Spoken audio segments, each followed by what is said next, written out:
Hi. Bonjour, bonsoir, selon l'heure à laquelle vous écoutez cette vidéo.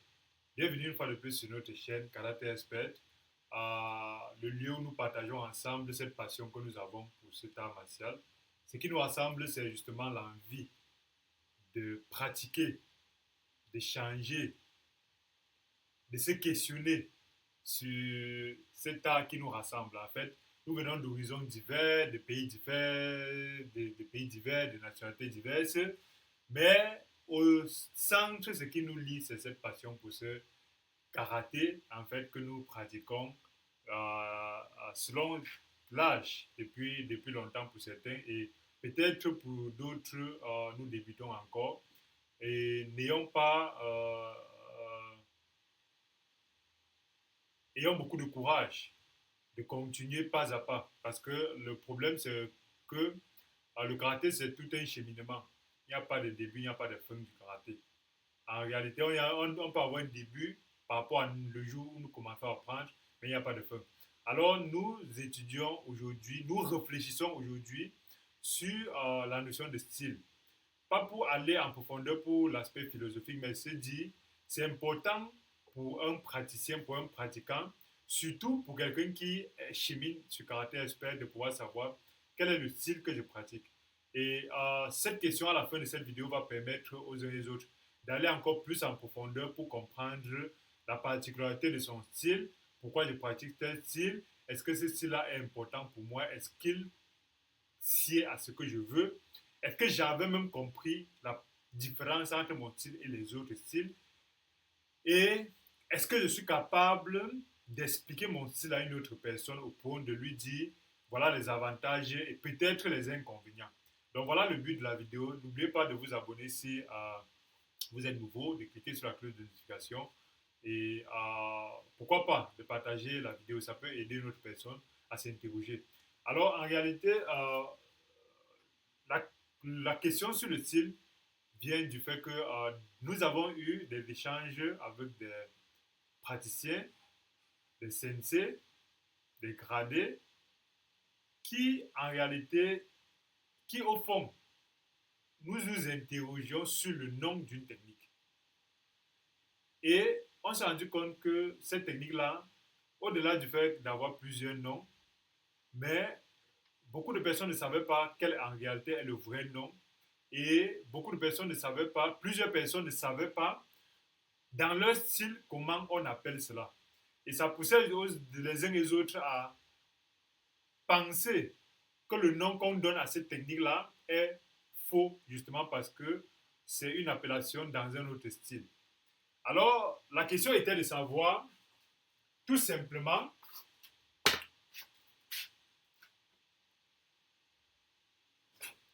cette technique, comment ça s'appelle? C'est une technique. La deuxième, c'est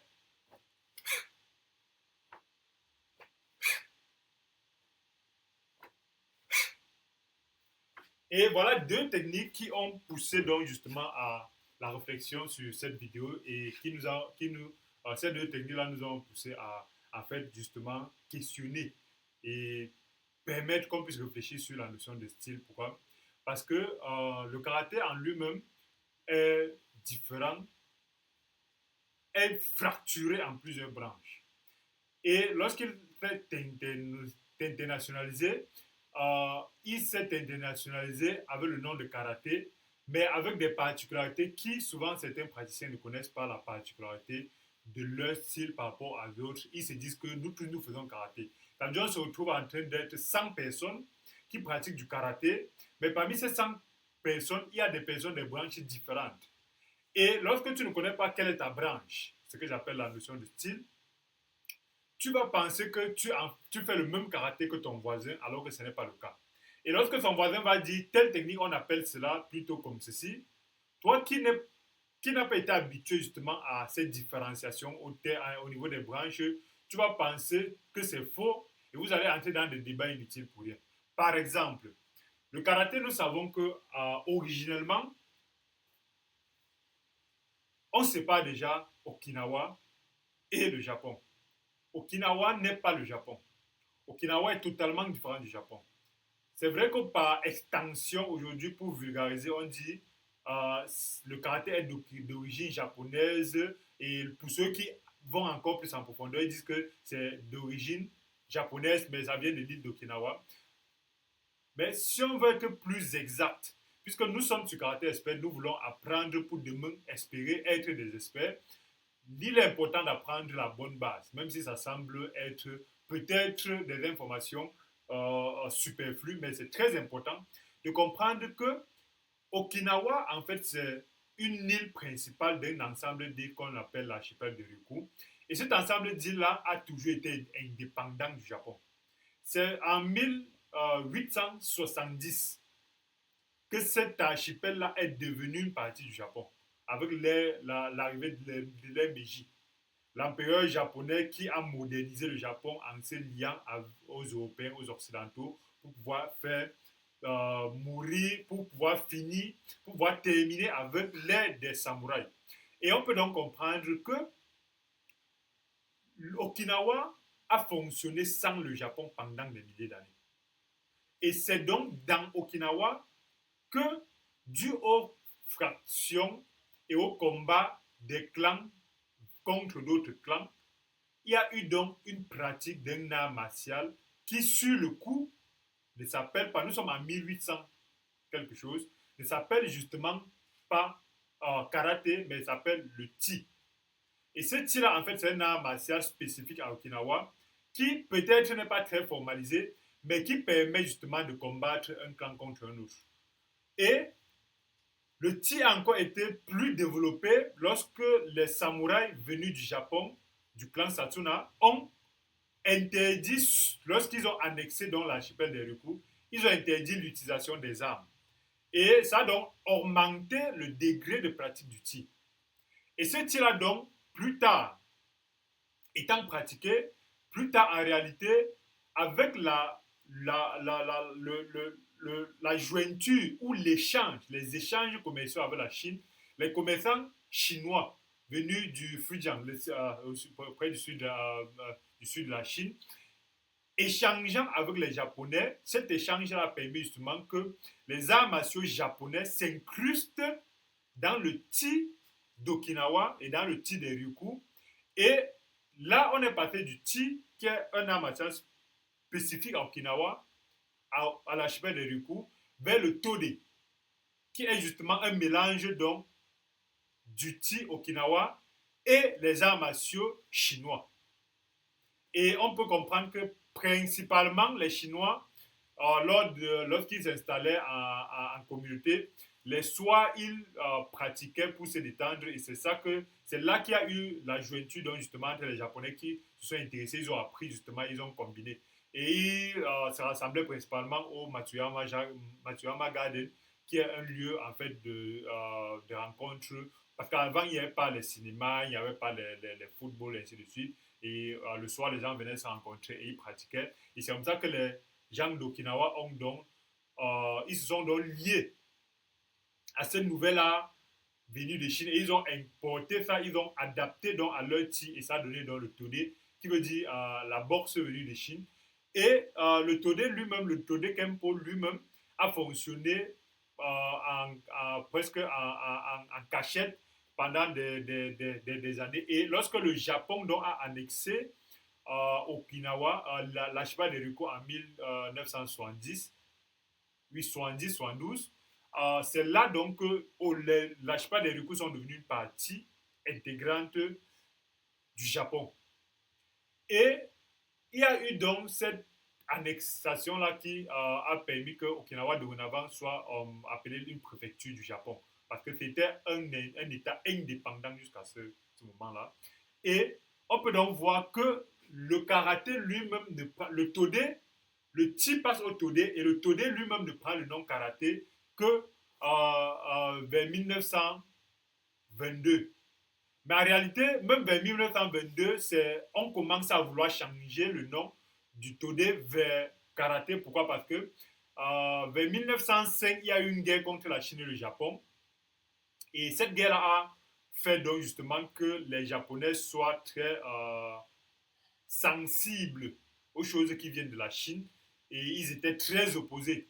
Et c'est donc en 1922, lorsque Gishi Funakoshi, qui n'est pas le fondateur ni le créateur du karaté, c'est juste un maître qui a été envoyé par les autres maîtres sur ce qu'on peut appeler entre guillemets le continent japonais pour pouvoir vulgariser en fait le Tode Kempo qui avait été découvert quelques années plus tôt par l'empereur lorsqu'il est venu dans l'archipel de Ryukyu. Il a vu cet art-là et ça l'a passionné. Il a dit il faut venir montrer ça au Japon.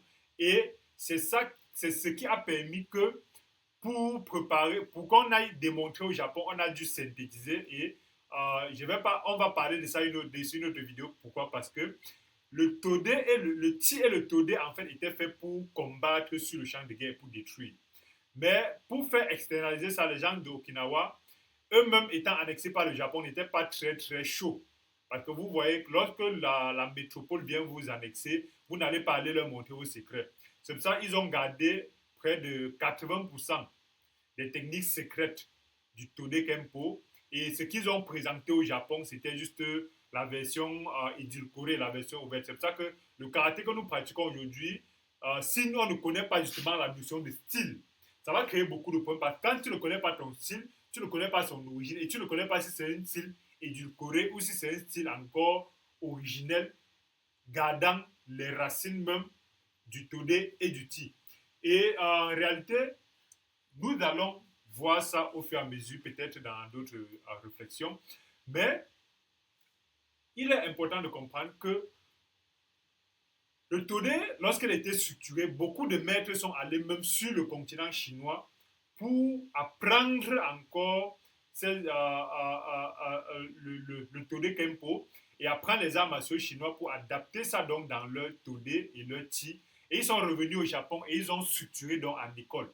Et ces écoles-là avaient des spécificités. Mais ces écoles-là, quelles que soient les spécificités, étaient regroupées en trois. On avait le Shurite, le Nahate et je pense euh, le Shurite, le Nahate et je pense une troisième autre école. Et c'était des regroupements par rapport à des styles. Et de ces styles-là, on peut voir qu'il y a eu des styles originaires de ces maîtres qui ont appris et incorporé le Tode. Il y a des styles qui sont venus plus tard. Et aujourd'hui, il y a même d'autres styles qui sont encore créés. Et si tu ne connais pas en réalité ton style, l'origine de ton style, et tu parles juste de l'origine du karaté, peut-être tu peux savoir que oui, le karaté vient du Japon, ça vient d'Okinawa, ça vient de la Chine, et ainsi de suite. C'est une jointure de quelque chose. Mais il faut savoir exactement, c'est un mélange de quoi. Et ça a été fait quand. Et avant ça, c'était quoi. Et c'est très important de comprendre ces différences-là. Pourquoi? Parce que lorsqu'on parle de style, on parle de la version, de la façon de comprendre d'un grand maître et qu'il a structuré en pensant que pour lui, c'est la meilleure manière de faire. Donc, un style, en réalité, c'est la façon, c'est la synthèse d'un grand maître qui, pour lui, ayant atteint un certain niveau, il pense que la meilleure manière de faire, c'est de faire comme ceci. Et par rapport au style, il y a des styles, par exemple, comme le Shitoryu. Le Shitoryu. Shitoryu. Shitoryu ABC, qui est un style créé par le docteur Shitose. Et en réalité, c'est un médecin. Et il a créé un style Shitoryu. Ça veut dire la boxe de 1000 ans venue de Chine. On a un autre style, le Shitoryu avec S, créé par Kenwa Mabuni. On a plusieurs styles, le Kojuryu, on a le... Bon, ce sont des principaux styles qui nous viennent en tête. Et ce sont des styles natifs d'Okinawa qui ont été structurés par les maîtres eux-mêmes d'Okinawa. Et en 1922, donc, le sensei Gishin Funakoshi a été envoyé donc par les maîtres d'Okinawa au Japon pour pouvoir présenter donc le Tode Kempo. À cette époque-là, ça s'appelait encore le Tode Kempo en 1922 et ainsi de suite. C'est dans la 1920 qu'il est monté et vers 1922, ça a été vulgarisé. Et c'est en 1930 qu'on a changé le nom du Tode Kempo en karaté. Et Gishi Funakoshi a créé le style qu'on appelle le Shotokan. Le Shotokan. Le Shotokan, Shoto, je pense, ça veut dire, c'est comme un arbre de pin. C'est comme une sorte de sapin. Shotokan, il y a deux explications. Soit c'est son nom de plume, parce qu'il écrivait aussi, c'était aussi un écrivain.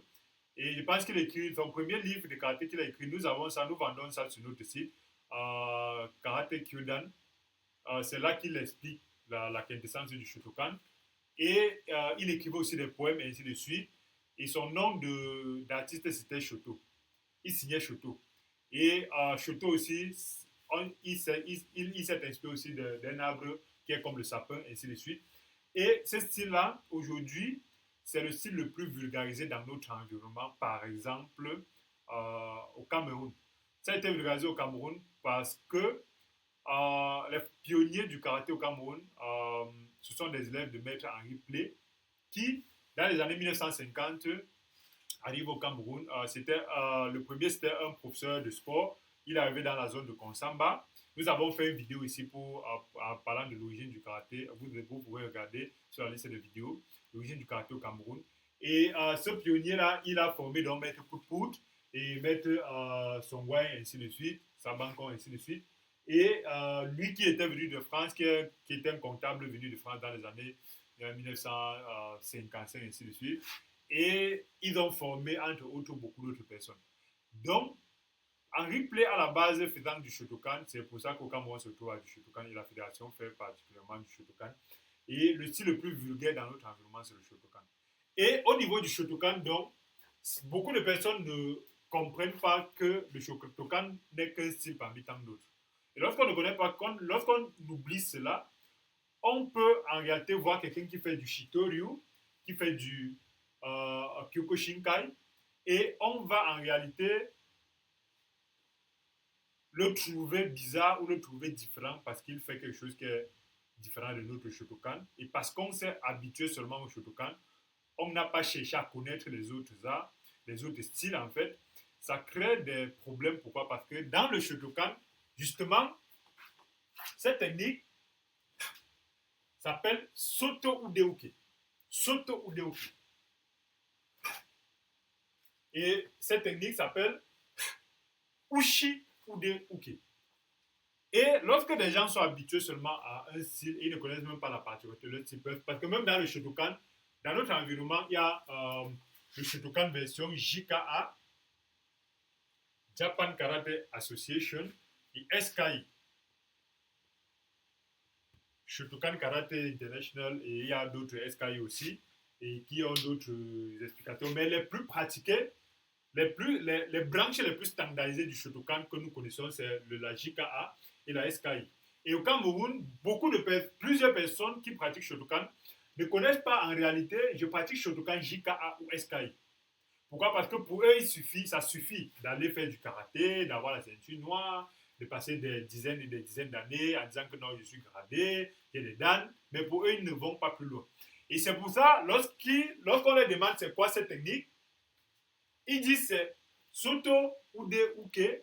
En réalité, c'est vrai, mais il faut comprendre que hors du Shotokan, ça ne s'appelle pas Soto ou Soto Uke. Pourquoi? Parce que nous, par exemple, au Shitoryu et au Shimburyu, cette technique s'appelle Soto Uke. Et celle-ci, Ushi Uke. Donc, au Shitoryu, nous appelons cette technique Ushi Uke et celle-ci Soto Uke. Pourquoi?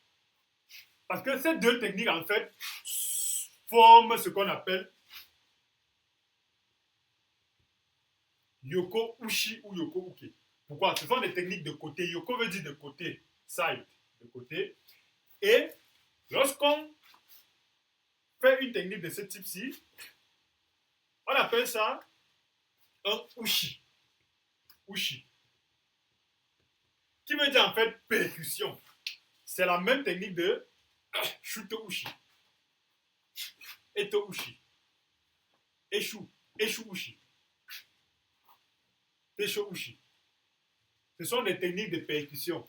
Et Lorsqu'on fait une percussion donc de côté, c'est pourquoi on appelle ça à la base Yoko Ushi.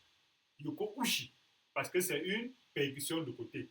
Donc, quelqu'un qui est habitué à appeler cette technique Soto Uke, lorsqu'il va arriver quelque part, on va lui dire c'est Yoko Ushi. Vous voyez déjà comment il peut se sentir déjà un peu déphasé. Il peut entrer dans une sorte de débat et de discussion. Pourquoi? Imaginez qu'il est gradé et que celui qui lui dit qu'en fait, on appelle ça Yoko Ushi est moins gradé. Il va dire je suis gradé, je te dis que on appelle ça Soto-uke. Et ça se comprend, mais c'est un problème dans notre environnement parce que de plus en plus, les praticiens et les pratiquants comme vous, comme nous, et de plus en plus ceux que nous formons qui viennent derrière nous, sont de plus en plus éveillés. Ils ne s'asseyent plus sur ce qu'ils connaissent. Ça ne suffit plus qu'on leur dise que quand ils posent une question, ils ne se contentent plus du fait qu'on leur dit c'est comme ça qu'on fait. Prends comme ça parce que c'est ton maître. Non. Et c'est pour ça que c'est important donc de connaître le détail. Ceci, c'est en Shotokan, on appelle ça Soto-uke, mais en fait, c'est un Yoko-ushi. C'est un Yoko-ushi. Et cette technique, c'est en Shotokan, c'est Ushi-uke, mais la réalité, c'est que c'est un Yoko-uke. Pourquoi? Parce que uke veut dire barrage. Uke vient du mot ukeru. Ukeru. Ukeru qui veut dire en réalité déviation. Parce qu'en karaté, on ne bat pas, on dévie. C'est différent. C'est un abus de langage de dire qu'on bat. On dévie. Ça veut dire, même lorsqu'on fait ageuke, on dévie vers le haut. On dévie, même lorsqu'on fait un yoko ushi. Ça peut être une frappe, mais à la base, c'est une déviation. On dévie de côté. Et même lorsqu'on fait un yoko uke, ce sont des déviations de côté.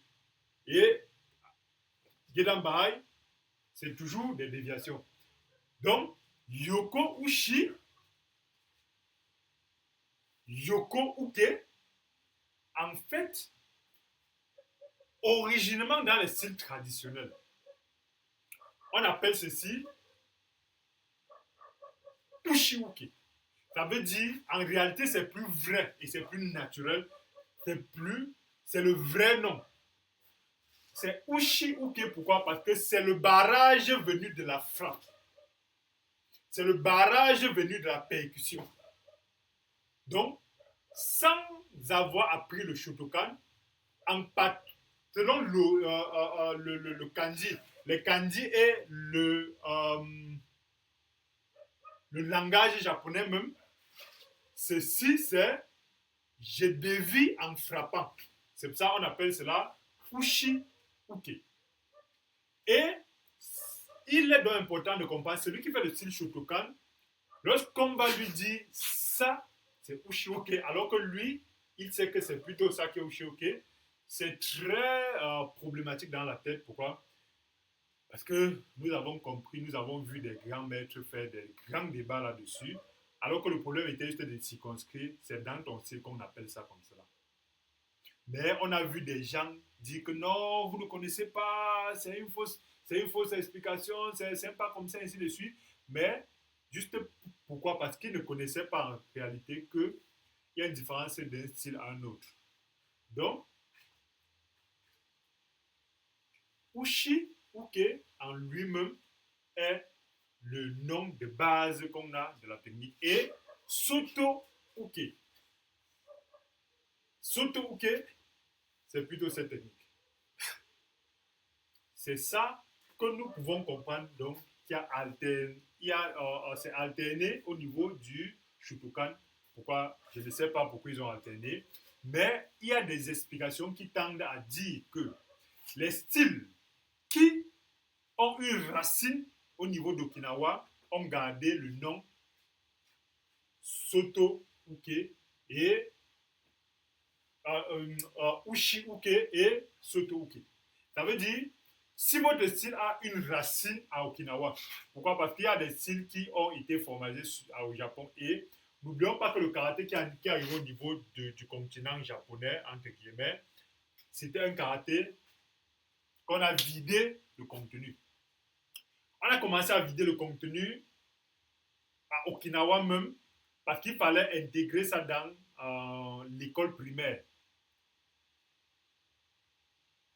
Je pense que c'est Chodun Motobu qui a commencé à faire ça.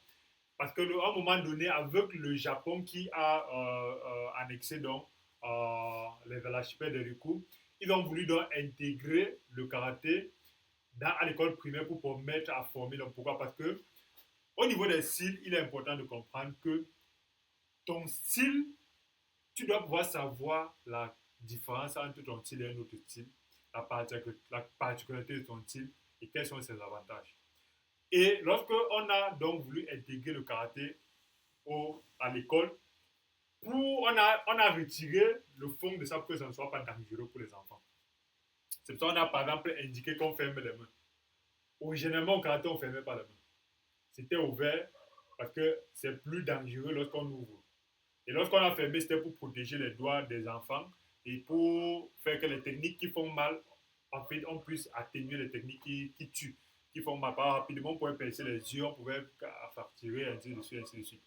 Donc voilà pourquoi on a déjà donc cette première base, c'est que le karaté qui a été formalisé à Okinawa a gardé une certaine essence naturelle.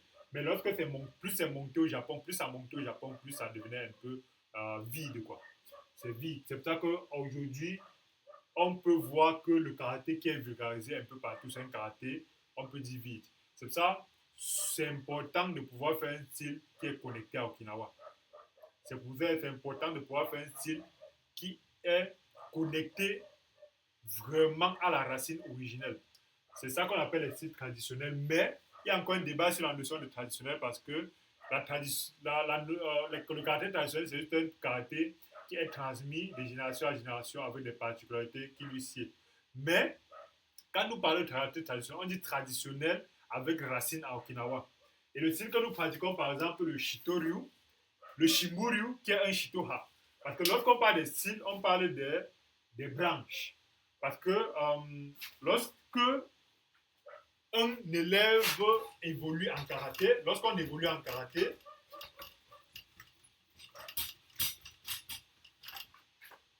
l'évolution en karaté implique qu'il y ait trois phases.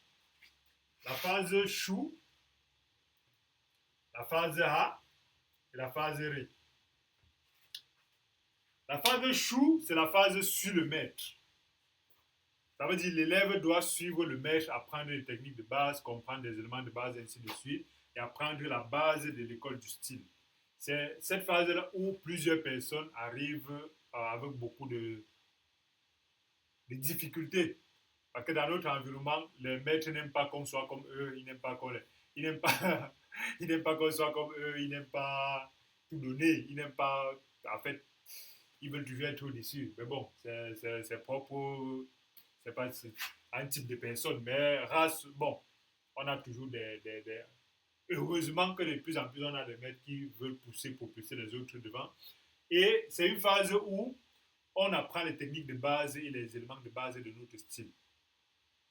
Et la phase A, c'est la phase où on a appris les éléments de base où le maître peut dire oui, je t'ai tout donné, je t'ai donné tout ce que j'avais.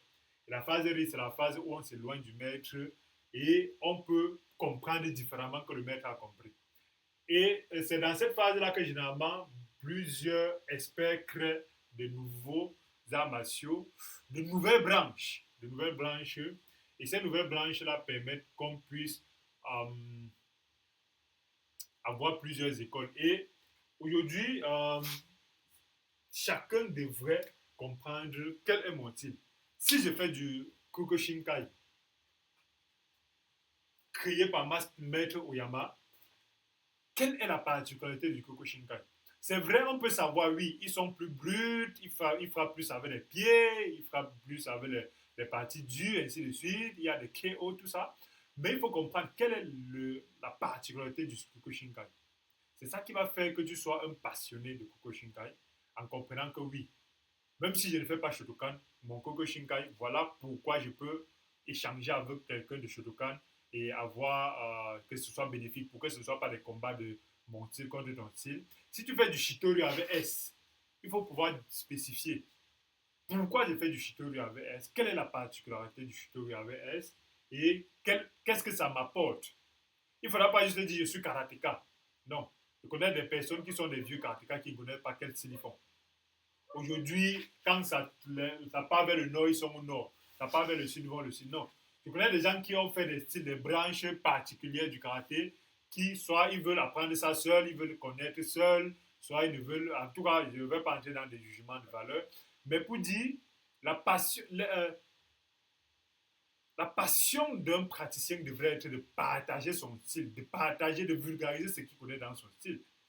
Il y a des gens qui disent je pratique le style pieux et naturel, mais ils ne connaissent pas ce que ça veut dire. Ils ne vulgarisent pas. Si on leur demande, si on prend 5, 10 personnes qui disent que je pratique le style pieux et naturel, on leur dit qu'est-ce que ça veut dire le style pieux et naturel. Ils ne vont pas dire. Pourtant, ils font des trucs, des pinanes, des ananes, des trucs compliqués, ainsi de suite. Bon, juste pas parce qu'ils n'ont pas voulu, mais parce que justement, il faut des gens pour pouvoir ne pas cacher les choses, pour pouvoir leur montrer la particularité d'un style. Et non juste laisser des gens et faire des choses. Bon, c'est pour dire, lorsqu'on pratique par exemple du Goju-Ryu, il faut qu'on puisse savoir exactement pourquoi le Goju-Ryu, quelle est la différence entre le Goju-Ryu et le Shito-Ryu, quelle est la différence entre le Goju-Ryu et le Shimbu-Ryu, quelle est la différence entre le Goju-Ryu et le Shotokan. C'est très important. Et lorsqu'on est praticien, je nous conseille de pouvoir définir quel est mon style. Il faut d'abord comprendre les styles, comprendre leurs particularités et choisir quel est celui qui me sied. Sinon, tu vas te retrouver en train de dire que je fais karaté. Non, ce n'est pas suffisant de faire karaté. Sur Karaté Expert, nous ne voulons pas justement seulement des personnes qui vont être là comme des automates. Nous voulons que le peu de choses qu'on doit faire, on essaie de dire je comprends ce que je fais, ou du moins je suis sur le chemin de comprendre ce que je fais. Je vais vous donner un exemple. Naturellement, j'ai commencé à faire le karaté en 2002 et je faisais naturellement du Shitoryu. Je faisais naturellement du Shotokan. Alors, quand je commence à faire le karaté, je fais du Shotokan par défaut. Et pendant plusieurs des années, plus de 10 ans et ainsi de suite, quand je fais du Shotokan, je ne sais pas quels sont les autres styles, comment ça fonctionne, et ainsi de suite. Je savais quand même dans les livres, dans les lectures, qu'il y a tel style, le Shitoka et en fait, je connais tous ces styles-là, mais on connaissait ça juste en récitation. Mais on ne pouvait pas de façon factuelle dire, oui, voilà la particularité, parce que c'était les noms juste qu'on récitait lors des examens. Mais plus tard, plus j'avance, plus je me rends compte que je ne suis pas à l'aise avec certains types de travaux qui sont faits, par exemple, en les positions basses, par exemple. Par exemple, je me retrouve avec des positions basses et lorsque je demande pourquoi est-ce que pour faire Gedamba, je dois descendre jusqu'à ce point-ci, pourquoi je dois le faire, les réponses que j'ai, c'est fait comme ça juste parce que ça a toujours été fait comme ça. Pendant que je rencontre des gradés, des 5e dan, 6e dan, je peux aujourd'hui comprendre, il y a eu deux types de réponses. Fait parce que ça a été fait comme ça, ne cherche pas à comprendre. Parce que tu es l'élève, nous sommes les maîtres. Le deuxième type de réponse c'était, c'est pour être puissant. Et c'est pour charger les pieds, c'est ce qu'on me disait. Mais pour moi, et lorsqu'on travaille en Shotokan, on dit Gerabai Kamate, on descend très bas. Et quand on dit qu'on veut faire une technique, on est obligé de dire Kamai. Ça veut dire position. Et on est obligé de réduire la hauteur pour pouvoir devenir naturel. Et je me dis, mais pourquoi ne pas commencer à travailler au karaté naturel que de descendre bas et revenir. Et on se rend compte plus tard même que le style bas, parce que lorsqu'on regarde les photos, les vidéos de Sensei Gishin Funakoshi, fondateur lui-même du Shotokan, il ne travaille pas bas. Il travaille naturel parce qu'il fait justement du todé. Et le Todé, c'est un art martial spécifiquement pour la réalité du combat. Parce qu'il y a une vidéo que nous sommes en train de faire sur le fait de comprendre que le karaté, en fait, ne permet pas de vaincre lors d'une bagarre. Mais Gishi Fudako Shidong est de la vieille école, il fait le karaté réel. Et dans le karaté réel, on fait ce qu'on fait sur le champ de combat. Et sur le champ de combat, on descend, on ne travaille pas bas. On ne peut pas être en train d'attaquer, tu te mets à descendre de bas pour faire des histoires. On se rend compte que les positions basses ont été introduites par Yoshitaka Funakoshi, qui est son fils, vers les années 1942 en montant. Et c'est parce qu'il est fondamentalement, il fait partie de ceux-là qui ont été formés au karaté japonais. Le karaté japonais est un karaté qui est un peu plus bling bling, plus tape à l'œil, plus ainsi de suite. C'était pas le champ de combat, mais c'était plus des techniques, ainsi de suite, formalisées. Pourquoi? Parce que lorsque Sensei Gishin Funakoshi, lorsqu'il monte au Japon, il monte en laissant la plus grande partie des techniques à Okinawa parce qu'on n'a pas permis de sortir avec. Et même celles qui sont avec, il arrive, il commence à enseigner aux étudiants des universités. Par exemple, l'université de Keio, c'est la première université où il a commencé à enseigner. Et les étudiants de l'université veulent quelque chose de wassa wassa, de vite. Ils veulent quelque chose qui va vite. Ils ne veulent pas les choses réelles. Ils ont vu quelque chose qui les a plu, le karaté, et ils veulent faire ça juste comme sport, quoi. Et c'est pour ça, donc, justement, que Yoshitaka fait partie de cette mouvance-là qui peut-être pouvait être enseignée par son père pour les parties secrètes, mais ouvertement, il a ajouté beaucoup de choses fancy things, les choses sportives au karaté. Et c'est pour ça que le Shotokan travaille bas. C'est lui qui a amené cela, parce que son père lui-même ne travaille pas bas. Et donc, jusqu'à aujourd'hui, c'est ce que nous découvrons longtemps plus tard. Or, beaucoup de praticiens de Shotokan travaillent bas, juste pas. Et ils sont d'accord que ce travail bas-là ne peut pas leur permettre de combattre. Mais ils le font juste, bon, pourquoi? Bon, on est obligé de faire ça. C'est leur style. Bon, je vais pas. Même les Japonais même ne travaillent pas bas. Pourquoi? Parce que leur taille est un peu pas très, très grande de taille. Ça fait que même lorsqu'ils font des positions stables, on a besoin qu'ils sont bas.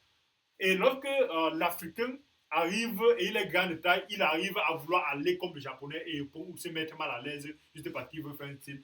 Du moins, ça, c'est des particularités. Et ça qui m'a donc dit, c'est ça qui m'a permis de dire euh, que le Shotokan n'était pas vraiment le style qui me sied. Et j'ai commencé à pratiquer d'autres styles. Et par la grâce de Dieu, aujourd'hui, nous faisons du Shimburyu, qui est un Shitoha. Oui, le Shimburyu, qui est un Shimbuha. Et bon, nous apprenons encore au fur et à mesure et nous allons plus tard peut-être comprendre encore certaines subtilités que nous pourrons partager. Mais si nous ne comprenons pas ces différences-là, nous allons juste permettre aux enfants de travailler bas, même si l'enfant ne veut pas travailler bas, même si son corps ne veut pas. Et c'est peut-être plus tard, on va dire c'est le karaté qui est dur, le karaté. Et ces gens qui travaillent bas là, par exemple, comme vous voyez, plus ils vieillissent, plus ils ont des problèmes d'articulation. Pourquoi? Parce qu'ils n'ont pas été habitués à travailler naturel. Le karaté se fait naturel. À Okinawa, tous les karatés se font naturels. Position naturelle, tout est naturel. C'est ça qu'on se retrouve à 90 ans en train de travailler le karaté, 80 ans de travail du karaté. Même 100 ans, des gens font du karaté. Parce qu'ils sont naturels. Vous ne vivrez jamais un vieux de 90 ans se mettre à faire des zenkuzu d'achibizan, non. Donc voilà un peu pourquoi c'est important de connaître son style. C'est important de différencier justement quel est mon style, quelle est mon école. Pourquoi? Parce que c'est bien d'avoir des ceintures. C'est aussi important de connaître un style. Pourquoi? Sinon, on va se retrouver à faire 1000 écoles, 1000 styles. On va être poursuivi des styles. Parce qu'aujourd'hui, on va faire un style, on se rend compte que ça me fatigue trop, ça m'énerve, on va avoir un nouveau style, on entre à l'intérieur, on voit un autre, on entre à l'intérieur. Et c'est cette position-là qui fait qu'à plus tard, on n'est nulle part. Et c'est ça qui est le sujet qui nous permet donc de bien méditer sur cette vidéo-ci et d'encourager les uns les autres, de s'interroger, est-ce que ce style me sied? Est-ce que ce style me plaît? Est-ce que ça marche avec mon corps? Est-ce que ça me donne ce que j'ai envie d'apprendre au karaté? Et il y a d'autres aspects au style. Il y a des aspects spirituels des styles. Il y a des aspects historiques des styles. Et c'est très important de comprendre cela et ne pas juste le faire pour faire. Je connais des gens qui font juste parce qu'ils disent, bon, tant que je fais autre chose qui n'est pas le Shotokan, ok, non. Il faut faire quelque chose qui, en réalité, sied à ce que toi tu veux dans le monde du karaté pour pouvoir dire, si Dieu me garde en jusqu'à 95 ans, est-ce que je pourrais pratiquer ce karaté-là? Moi, dans le cas du Shotokan, je ne pourrais pas parce que ça va me bousiller les articulations, tout ça. Mais heureusement, peut-être vous pouvez. Chacun a des parties. C'est un peu un combat de style. C'est de dire, si tu choisis ton style, choisis avec âme et conscience. Ne choisis pas parce que c'est le style par défaut. Et quand tu choisis ton style, donc comprends les spécificités. Ne vois pas quelqu'un faire Yoko ou Shi et tu dis que non, c'est même pas le nom. Ne fais pas quelqu'un dit que ça, on appelle ceci plutôt Ushuke. Tu dis que non, c'est Soto, ok. Vous entrez dans des débats. Et tout ça, pourquoi? Parce que vous n'avez pas pris la peine de pouvoir, dans la passion que nous avons, que vous avez, d'aller en profondeur de votre style, de votre école. Merci d'avoir écouté cette vidéo. Et n'oubliez pas, si elle vous a intéressé, si elle vous a béni, de vous abonner. N'hésitez pas, si vous êtes au Cameroun, à Yaoundé, de nous visiter au Nakado et nous pouvons échanger ensemble. Merci et à bientôt.